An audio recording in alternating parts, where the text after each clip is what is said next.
নিজের শেষ ICC event খেলতে গিয়েছেন মাহমুদুল্লাহ রিয়াদ। ভারতের বিপক্ষে খেলতে পারেননি চোটের কারণে। নিউজিল্যান্ডের বিপক্ষে খেলতে নেমে সুবিধা করতে পারেননি ব্যাটিং বোলিং কোনোটিতেই। আর এতে ক্রিকেট বোদ্ধাদের তোপের মুখে পড়েছেন বাংলাদেশের এই অভিজ্ঞ ক্রিকেটার। এবার পাকিস্তানি কিংবদন্তি ওয়াসিম আকরাম যেমন বললেন, রিয়াদকে দেখে মনে হচ্ছে খেলতে নয়, অবকাশ যাপনে গিয়েছেন।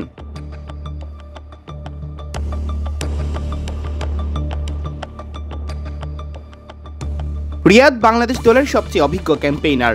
আইসিসি ইভেন্টে সবচেয়ে বেশি বয়সী ক্রিকেটার হিসেবে খেলার রেকর্ডটাও হয়েছে। দ্বিধাহীনভাবে সামর্থ্য আছে বলেই নির্বাচকরা তাকে দলে রেখেছেন, যদিও নিউজিল্যান্ডের বিপক্ষে তার অবদান আর নিবেদন নিয়ে উঠছে প্রশ্ন।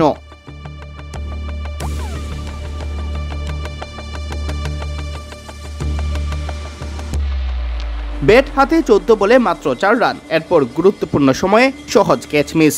ক্যাচটা ছিল খুবই সহজ। ওয়াসিম আকরাম তাই বলছেন, এটা একেবারেই হাতের ক্যাচ। মাহমুদুল্লাহকে দেখে মনে হয়েছে সে অবকাশ যাপনে এসেছে, না তার ব্যাটিং হচ্ছে না বোলিং।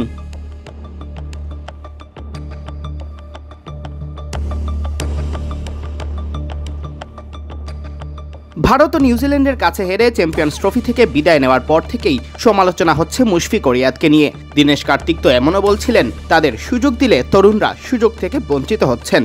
ওয়াসিম আকরামও মনে করেন, এখন তরুণদের হাতে দায়িত্ব তুলে দেওয়া উচিত।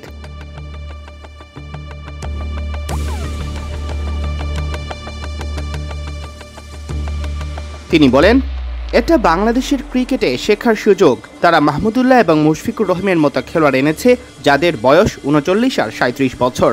তরুণ ক্রিকেটারদের সাদা বলের ক্রিকেটের জন্য তৈরি করো, আর এসব অভিজ্ঞদের যদি খেলার আগ্রহই থাকে তাহলে লাল বলে খেলাও।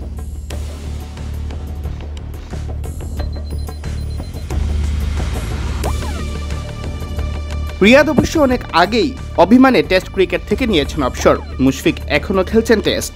ওয়াসিম বলেন, সাদা বলের ক্রিকেট ভয় ডরহীন থাকার খেলা। বাংলাদেশকে এটা নিয়েই ভাবা উচিত আগামী বছর টি-20 বিশ্বকাপের জন্য ভালো একটা দল তৈরি করার ব্যাপারে। সিয়াম চৌধুরী, বিডি ক্রিক টাইম।